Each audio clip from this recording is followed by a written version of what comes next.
Although there have been something like 160 attacks against US forces by Iranian proxies in the last 2 or 3 months, the Americans must respond in a decisive way. Now they must respond against Iran itself. It means responding to Iranian targets. And so I think an attack against the IRGC, possibly in Syria or in Iraq, or indeed in Iran itself, needs to be a significant attack. Iran needs to be taught a very strong lesson about America's deterrence. It needs to be a hit on IRGC positions, bases, individuals, resulting in severe destruction and death to Iranian terrorists who have been responsible for these attacks. The US should be looking at a more significant attack than the Iranians carried out over the weekend. I think the kind of retaliation I'm talking about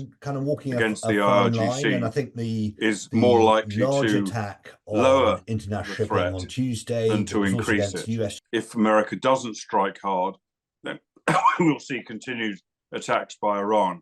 If America does strike hard, then we're more likely to see Iran draw its horns in. There is only one possible response to this, and that is severe violence against the Iranian regime, and as rapidly as possible. Anything else will be seen as weakness and will simply provoke further violence against the US and its allies. If we see a significant, violent US response to this, then we're likely to see a reduction in the number of attacks, or even a cessation in attacks against US forces. If America does not retaliate in that way, if it holds itself back, if it restrains itself, if it limits itself to tit for tat, then we will see continued escalation. Iran is intent on provoking the US.